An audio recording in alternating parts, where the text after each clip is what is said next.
Jadi kalian perform untuk nunjukin kebolehan kalian. Banyak yang komplain, kok begini sih, kok begitu sih, kok pakaiannya begini, pakaian begini kok begitu gitu kan. Pertama kali pas ngelihat komentarnya itu kaget, terus sempet down juga. Sempet down. Ya, dibuatlah dia kayak komentarnya itu merusak generasi muda. Terus sama pelajaran gak beradab gitu. Assalamualaikum warahmatullahi wabarakatuh.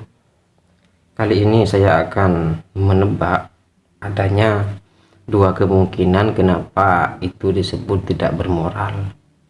Kemungkinan pertama dilihat dari sudut pandang hukum Islam.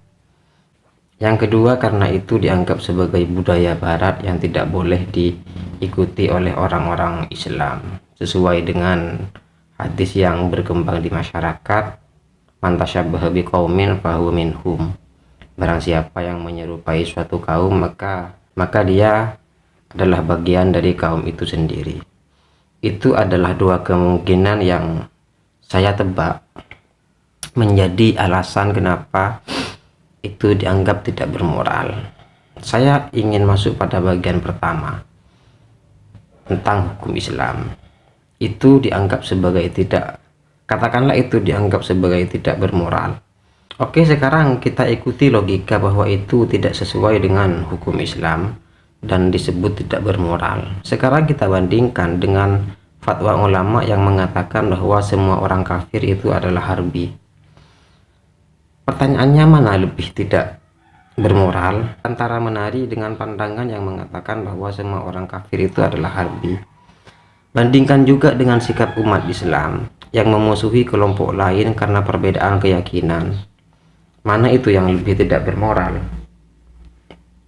Kenapa moralitas seolah-olah ditarik pada urusan pakaian, pada urusan perempuan? Kenapa fatwa-fatwa yang justru merusak persaudaraan, persatuan dan kesatuan rakyat Indonesia justru dianggap yang biasa di dalam moralitas?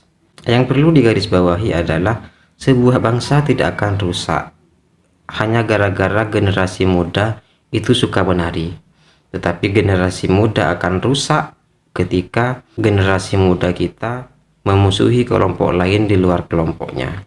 Sebuah negara tidak akan hancur hanya gara-gara generasi mudanya itu suka dengan seni tari, tetapi sebuah negara, suatu bangsa akan hancur ketika generasi muda dicetak untuk memusuhi kelompok lain di luar kelompoknya yang berbeda keyakinan.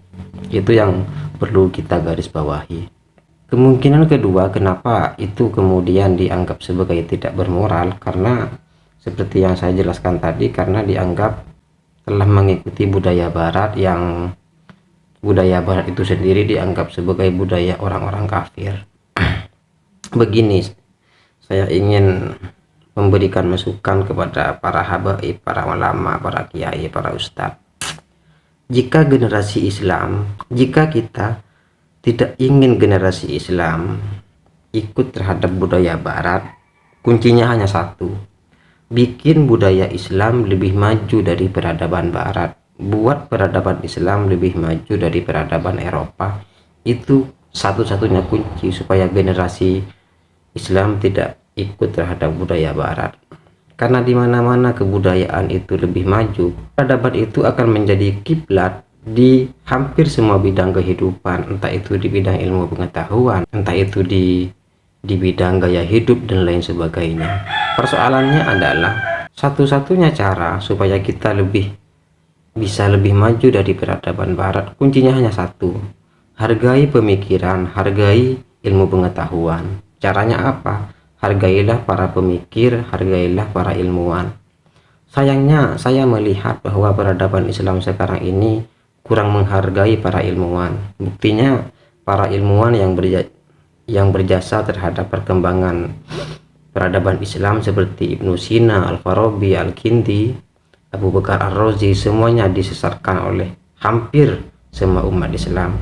Itulah yang kemudian menyebabkan kenapa umat Islam hanya bernostalgia dengan nama-nama Ibnu Sina, tetapi tidak mampu mencetak Ibnu Sina jilid kedua. Karena seandainya Ibnu Sina hidup di zaman sekarang,